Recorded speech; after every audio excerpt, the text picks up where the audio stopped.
আজকে আমি আপনাদেরকে দেখাবো আপনারা কিভাবে আপনাদের ফেসবুক আইডিতে আপনাদের ভোটার আইডি কার্ড অথবা পাসপোর্ট সাবমিট করবেন। এক্ষেত্রে সুবিধা হলো আপনার আইডিটা ডিসেবল হবে না। যদিও ডিসেবল হয় তাহলে আপনারা খুব সহজে আপনার আইডিটা ফিরিয়ে আনতে পারবেন। যারা ইউটিউব থেকে দেখতেছেন আমার ইউটিউব চ্যানেলটাকে সাবস্ক্রাইব করবেন, যারা ফেসবুক রিলস থেকে দেখতেছেন অবশ্যই আমার আইডিটা ফলো করে রাখবেন।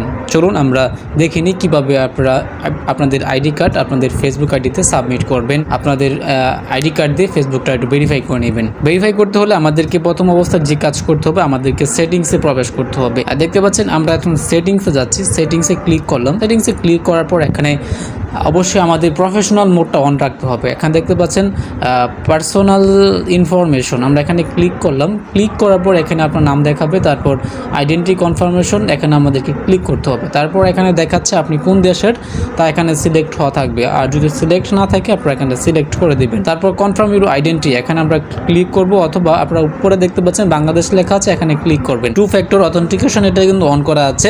আরেকটা অপশন হলো পার্সোনাল আইডি, দেখতে পাচ্ছেন এখানে আমরা ক্লিক করলাম। ক্লিক করার পর এখানে আপলোড ইউর আইডি নামে যে অপশনটা আছে আমরা এখানে ক্লিক করলাম। তারপর নেক্সটে ক্লিক করার পর এখানে আপনি যদি পাসপোর্ট দিয়ে করেন পাসপোর্টের করে ক্লিক করবেন, যদি আইডি কার্ড দিয়ে করেন এখানে আইডি কার্ড দিয়ে করবেন, অথবা যদি ড্রাইভিং লাইসেন্স দিয়ে করেন তাহলে ড্রাইভিং লাইসেন্স দিয়ে ক্লিক করবেন। আমরা ন্যাশনাল আইডি কার্ড দিয়ে করবো। তারপর নেক্সটে ক্লিক করার পর এখানে দেখতে পাচ্ছেন গেট স্টার্ট নামে যে অপশনটা আছে, গেট স্টার্টে আপনাদেরকে ক্লিক করতে হবে।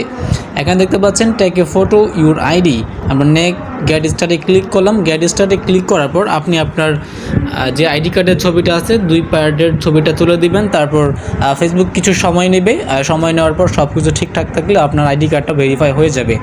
এক্ষেত্রে উপকার হলো যে আপনার আইডিটা খুব সহজে ডিসেবল হবে না। আর যদি কোনো কারণে ডিসেবল হয়েও থাকে তাহলে আপনারা খুব সহজে আপনাদের ভোটার আইডি কার্ড সাবমিট করে আপনাদের শখের আইডিটা কিন্তু ফিরিয়ে আনতে পারবেন। আজকে এ পর্যন্তই, ভালো থাকবেন, দেখা হবে অন্য কোনো ভিডিওতে।